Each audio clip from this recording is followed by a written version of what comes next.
শুরু করছে কাশফিয়া গল্পের 14তম পর্ব। এরপর কাশফিয়া তার বাচ্চাকে নিয়ে তার বাপের বাড়িতে চলে যায়। অন্যদিকে জুনায়েদ কি করবে ভেবে পাচ্ছে না। জুনায়েদ প্রায় পাগল হয়ে গেছে। এত সুন্দর একটা মুহূর্তে কি হয়ে গেল? আর জুনায়েদ তো তার মেয়েকে মারতে চায়নি, তাহলে কেন এই কথা ওর মুখ দিয়ে বের হয়েছে? জুনায়েদ তার মেয়েকে মারার কথা কল্পনাও করতে পারে না। আর কাশফিয়া এরকম রেগে গেল কেন? মুহূর্তের মাঝে সবকিছু শেষ হয়ে গেল কেন?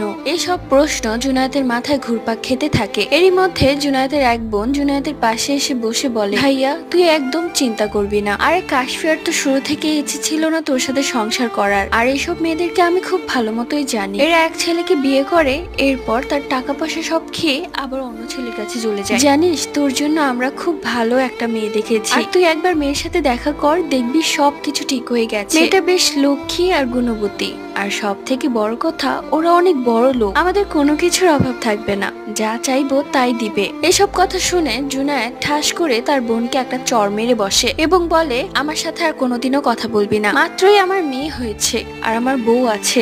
এরপর জুনায়েদের বোন কোনো কিছু না বলে কাঁদতে কাঁদতে ওই রুমে চলে যায়। জুনায়েদ অনেক কিছুই ভাবতে থাকে। এরপর একটা সিদ্ধান্তে আসে। সে ঠিক করেছে কাশফিয়ার কাছে যাবে এবং কাশফিয়াকে সবকিছু খুলে বলবে। কথা মতো জুনায়েদ রাতের বেলায় বের হয়ে যায় কাশফিয়ার বাড়িতে। কাশফিয়ার বাড়িতে গিয়ে কয়েকবার কলিং বেল চাপ দেয়। এরপর কাশফিয়া এসে দরজা খুলে দেখে জুনায়েদ দাঁড়িয়ে আছে। জুনায়েদকে দেখে কাশফিয়ার মাথা গরম হয়ে যায়। কাশফিয়া বলে, তুমি এখানে কেন এসেছো?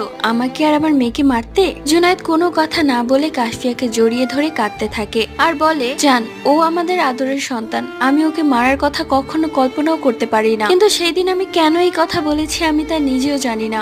বিশ্বাস করো, আমি যদি কাউকে ভালোবেসে থাকি সেটা হচ্ছে তুমি আর আমাদের মেয়ে। এরপর জুনায়েদ কাশফিয়াকে অনেক বোঝায়। এক পর্যায়ে কাশফিয়া বুঝতে পারে জুনায়েদ আসলে কিছু সমস্যার সম্মুখীন হচ্ছে। আর আগে জুনায়েদ কখনো এরকমটা ছিল না, তাহলে হঠাৎ করে জুনায়েদের ভেতর এরকম কেন হচ্ছে? যাই হোক, এক পর্যায়ে তারা তাদের ভুল বুঝতে পারে। এরপর তারা আবারও আগের মতোই থাকতে শুরু করে, মানে কাশফিয়ার সেই গোছানো বাড়িতে। অন্যদিকে জুনায়েদের মা এবং বোনদের মাথা গরম হয়ে গেছে। এত কষ্ট করেও সে তার ছেলেকে কাশফিয়ার থেকে দূরে সরাতে পারছে না। কোনো না কোনো ভাবে কাশফিয়ার কাছে জুনায়েদ আবারও বারবার চলে যাচ্ছে। এইবার গল্পের মোড় ঘুরে একটু অন্যদিকে। জুনায়েদের মা এবং বোনদেরকে দেখা যায় একটা কবিরাজের বাড়িতে, যে কিনা অনেক টাকার বিনিময়ে মানুষের উপর কালো জাদু, মরণবাণ এবং বশীকরণ করে থাকে। জুনায়েদের মা সেই কবিরাজের কাছে গিয়ে বলে, আপনি আমাকে কেমন তাবিজ দিয়েছেন? কোনো কাজই তো হলো না। পরবর্তী গল্প।